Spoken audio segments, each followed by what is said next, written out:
call them. Oh, okay. So should we send them our press release? Both press releases. Card to the side and there. Most of you, I'm John McCallum, MP for this riding, Markham Union Village finance critic, and I'm joined today by Mark Holland on my left, who's the Member of Parliament for Ajax Pickering, and he's the public safety and national security critic for the Liberal Party. So the topic of today is mainly in Mark's domain. And on my right is Francis Ewan, who's the president of the Chinese Canadian Liberal Association. So we'll start with some comments from Mark on the topic at hand, and then I'll make a few comments in Francis, and then we'll have questions. Okay? Mark. Thanks, John. Well, more than a month ago, we know that Director Fadden appeared before the Public Safety Committee and really left us with more questions than answers. One of the things that he committed to do at that meeting was to give a report to the government that would detail specifically what the allegations were that he had made when he appeared on national television. We now know, I've just recently learned, that Mr. Harper is in receipt of that report. And what the Canadian public is owed is, at least in a general sense, what are the allegations? Mr. Fadden alleged that there were individuals who were under the influence of foreign governments. What constitutes influence? What exactly, how prevalent is this said to be? Exactly how far is he alleging this goes? And it's imperative. I just came back from the Lower Mainland and had an opportunity in BC to talk with so many people within the Chinese community who are finding that this cloud of suspicion is growing and growing like an amorphous cloud, where people are starting to worry about doing business with other people, to have conversations and meetings, when in fact the strength of our country, the strength of Canada, is the bonds we build with other countries and the business we do with other countries. And all they're asking is for the air to be cleared on this. If there are specific allegations, to make them. If there are specific individuals for which they're concerned, allow these individuals to be confronted with the information, allow them to answer, and then give an opportunity to either say that it has no basis and let it go, or alternatively, if there is something untoward going on, then everybody has the right to know it specifically. But to allow this to just hang out there as a general allegation, as the Prime Minister has, is completely unacceptable. And unfortunately, this is a habit this Prime Minister has of trying to divide Canadians, about leaving things hanging out there as, for political purposes and aspersions to be cast for political gain. This is not something we play with. This is not a game. People's lives are being affected by this, and people deserve answers, and that's what we're calling for. So today we're saying Mr. Harper needs to apologize to the Chinese community for the harm that he's done.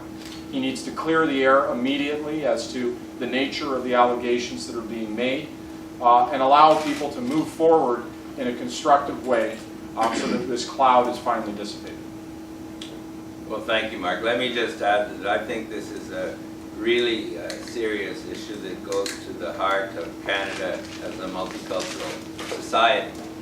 When I go to citizenship ceremonies swearing in new Canadians, I always say the same thing. I say, well, I might have been a Canadian for more than 100 years. You've been a Canadian 10 minutes. They've just been sworn in. But you're just as Canadian as I am.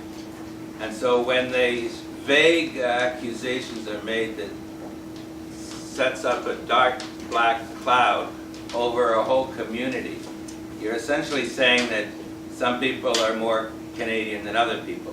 And that if somebody from the Chinese community, a Chinese Canadian or an Indian Canadian or any kind of Canadian who's not born here is under suspicion for possibly being under the influence of the government of their former country, then that is unacceptable.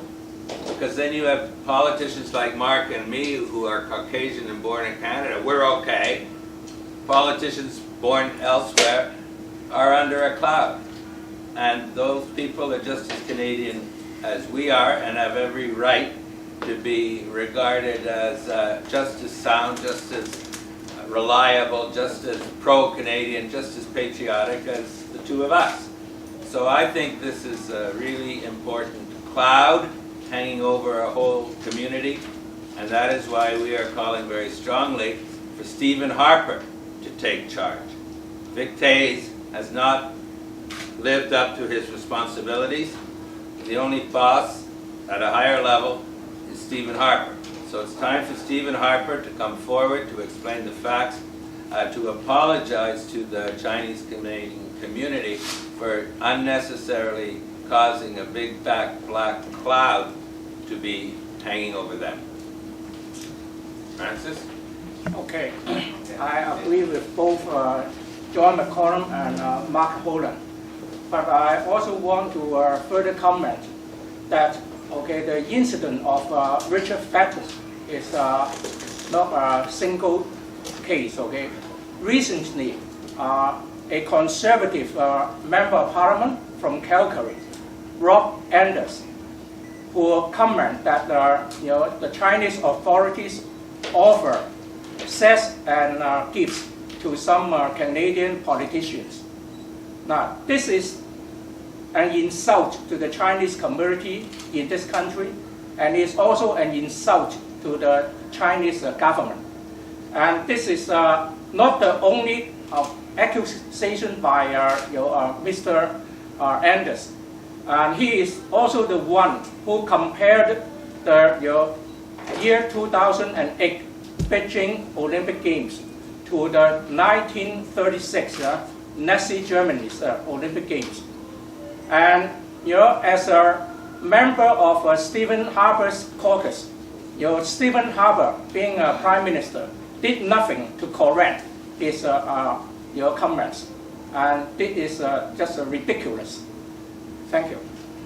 Just on that point, early in my time as a member of Parliament in 2001, I was the one who nominated Nelson Mandela to be an honorary Canadian citizen, and at that time Rob Anders objected because he said that Nelson Mandela was a communist and a terrorist.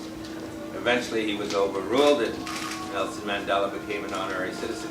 So I think the essential point that Francis is making is not so much that Rob Anders makes crazy comments, but that the Prime Minister's office has done nothing to repudiate those comments. So again, it underlines our desire for Stephen Harper to take responsibility. Not Vic Toews, certainly not Rob Anders. It's up to the Prime Minister to come forward, to take charge, to offer an explanation and an apology for the damage that this has done. So I think we're ready for questions.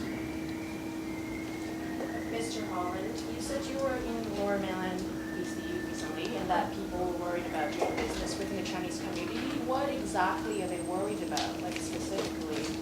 Well, it starts as an allegation that's made against politicians, nameless politicians. And then there is all of the different questions that go on about, well, which politician, is it this one, is it that one? And then people start saying, well, what constitutes influence?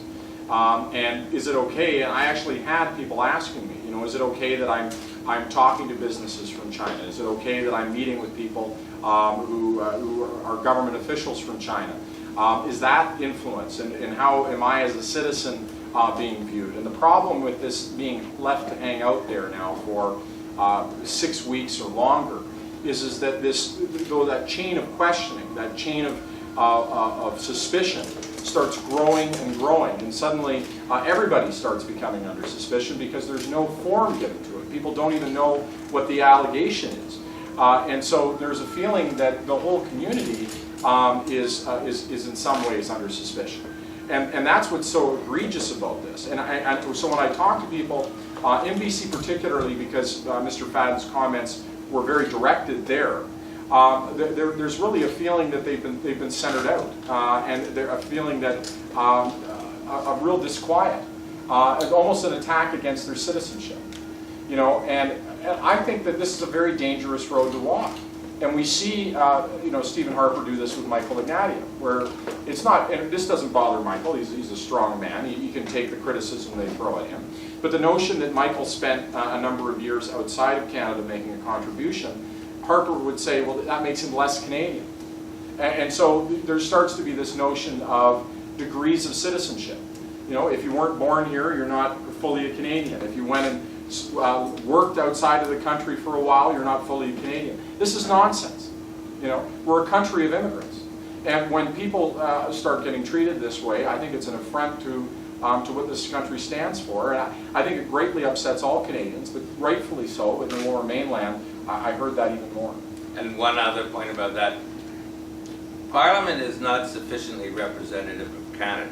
We have not enough Chinese members of Parliament, not enough members of Parliament from other communities. Now, what do you think this incident is going to do to young Chinese people, for example, who are thinking of going into politics? It could cast a pall or a negative influence, because if they think they're going to be suspected of being an agent of China just because they're Chinese, I don't think this is encouraging them to enter the field. And I think we as a country want to have our parliament more representative of the people and not less. Is there a reason why Minister Michael Chen isn't here today to address some of the comments? Well, this is a federal issue, and Minister Michael Chen, I've discussed this matter with him, but he's not here because we are talking about Stephen Harper. It's a federal matter, and he's provincial. But I do know, of course, that Dalton McGuinty and the minister have both come out and said that this needs to be cleared, that the Canadians have a right to know what is being alleged, and that leaving this as some kind of amorphous statement just to hang out there is unacceptable. Do you have any strategy, or are you going to take practical actions to pressure the government if they don't want to release the so-called truth? So what kind of action are you going to take? Well, we've been trying to have hearings in Ottawa. In fact, I was just in Ottawa 2 days ago where they shut down hearings. We asked for hearings on two separate matters. One is on the GAG20 security nightmare, and two is on the matter relating to Mr. Fadden. We were successful in having one meeting where we got Mr. Fadden, but as I said, in my opinion, that left far more questions than we got answers. So we feel the Public Safety Committee should reconvene immediately. The Conservatives are blocking that, but they're not going to be able to block it forever. Public Safety Committee is going to come back in September, and this is going to be one of our first items on our agenda, is to have witnesses come before committee so that we can start to get answers. But let's be clear, it shouldn't be left to opposition parties through committee to clarify this statement. Mr. Fadden was very clear when he was on television that he had conveyed his concerns to the Prime Minister's office. He called it the Centre. He later clarified it was the Prime Minister's office. And so there's an obligation, clearly, when the Prime Minister was aware of this. And this Prime Minister doesn't just let senior bureaucrats go on television and say things without his approval. You look at all of the other independent officers of Parliament who've expressed a differing opinion for Mr. Harper. He's fired them. And yet Mr. Fadden goes on television and makes these allegations, and the Prime Minister stands behind him. So why does the Prime Minister fire anybody who criticizes him? But this individual who goes out and makes a statement that causes huge pain, he stands behind him. Well, the only logical explanation is that the Prime Minister supports what he says and probably was aware that this was going on. And so, it's the responsibility of the Prime Minister's office to clear this up. But let me be very clear, if he refuses to do his job, then we'll do ours. And we will, through committee, get these answers and finally disperse this cloud so that we can all collectively move forward. Mr. McKellen, you mentioned this dark black cloud that's shadowing everybody here. Is that happening here in Markham? I think it's probably primarily focused in the Lower Mainland. That's where there's been more outbursts and activity. But Markham clearly has a very large Chinese population. Perhaps more than 40% of my riding is Chinese. And I think it does cast aspersions directly or indirectly on the whole Chinese community, because it suggests, at least implicitly, that if you're Chinese and you go into politics, well, maybe you're a little suspicious. And we don't want that. We want more Chinese to go into politics. And I think that this issue is an impediment to Chinese going into politics because it casts doubt on their Canadian patriotism. And I think that is totally unacceptable because, as I said, someone who's a new citizen who's been Canadian for 10 minutes is just as Canadian as anybody in this room and deserves the respect of the government and the population as much as anyone else. And I think this issue casts doubt on that basic principle of Canada.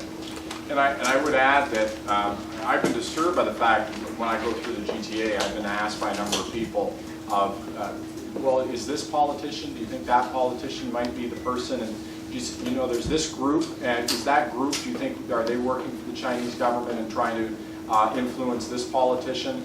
And so that's how this chain breaks, right? Because you have a general allegation, and then everybody's going, well, is it this person, is it that person?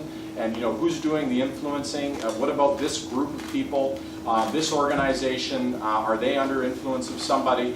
And so by the time you let this hang out there for 6 weeks, just about everybody gets caught in that net. And so it's, I think it's a real problem, and it's disturbing to me when people ask me questions like that. You know, well, do you think this person is, or this particular politician is somebody that Fadden is talking about?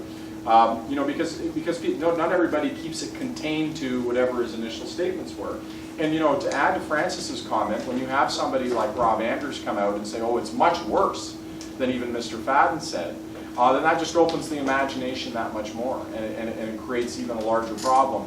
And it's why it's so reprehensible, I think, that the Prime Minister didn't immediately say, when Mr. Andrews spoke, this is nonsense. Mr. Andrews is completely wrong to say this, and demand Mr. Andrews make an apology for what he said, but that didn't happen. Actually, Francis, you're a Chinese person living in Markham, and the question is, how does it impact Chinese people in the GTA? Maybe you'd like to add something to that question. Well, the Chinese community in the GTA area are very upset, okay, about both, you know, Fadden's comment as well as, you know, Rob Andrews' accusations. And as far as we know, okay, you know, Stephen Harper, you know, came into power for 4 years, okay, and then he waited 4 years before he visited China, okay, last December. And he keep on saying that the Canada-China relationship has been improved a lot. But on the other hand, okay, he allows his your member of parliament, okay, his good old friend, your Rob Andrews, to accuse the Chinese authorities of your selling sex and gift, offering gifts to Canadian politicians. And on the other hand, also he announced his head of the Canadian spy agency to make allegations which without substantiated your evidence. So all this proves that, okay, I think it's due to the ideology of the Stephen Harper's Conservative Party, and we all know that both Stephen Harper and Rob Andrews are actually, they all come from the Reform Party, as well as the later the Canadian Alliance, and so I think it's due to the extreme ideology that something like this happened.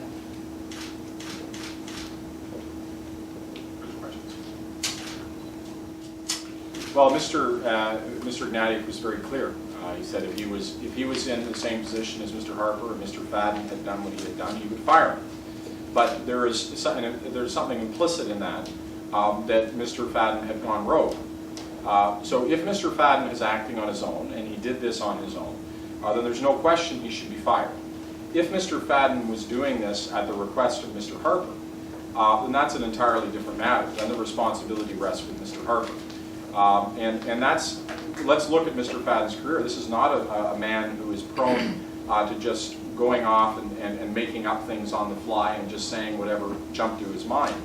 This is somebody with a long history of service, somebody who understands chain of command, somebody who would have understood that before he goes in front of the national press, he needs to clear his message with the Prime Minister's office. So it seems pretty likely to me that Stephen Harper and the Prime Minister knew exactly what Mr. Fadden was doing, and that he had the green light from Stephen Harper to go do what he was doing. So it's not enough, if you will, for Mr. Fadden to resign or be fired. There's a huge responsibility that rests with Stephen Harper. And that's why we're calling for him to apologize for the damage that's been done and to make reparation, and to make reparation in the form of clearing this cloud, of explaining, first of all, whether or not this does have any validity in his mind. And if he does believe that there are a specific concern with a specific politician somewhere, then let that person defend themselves. You know, meet with that person privately, give them an opportunity to explain it. If they can't, if it's something that they can't explain, then at that point go public with that individual and allow that person to publicly defend themselves. But what's so unfair about this is that when you have an allegation that is so vague, the person cannot defend themselves, and people who aren't even being accused are now under suspicion. And then whole communities are under suspicion because people are wondering if they're working with other governments to influence these politicians.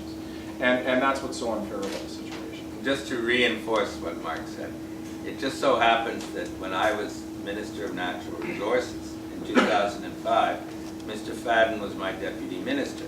So I got to know him quite well. And my impression of him is he's a very able, intelligent, cautious public servant. He knows the rules of the game.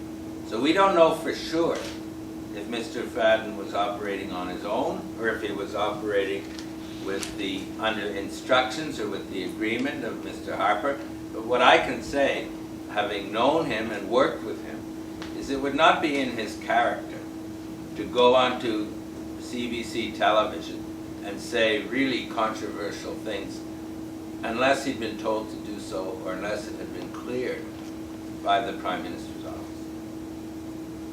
Do Chinese government, Chinese embassy, or Chinese consulate respond to this kind of business publicly, or do they talk to your party about this kind of business? I can speak for myself as the critic. I've had no contact from the Chinese government on this issue, and I think that, you know, really the most appropriate thing is for us to try to get answers here domestically.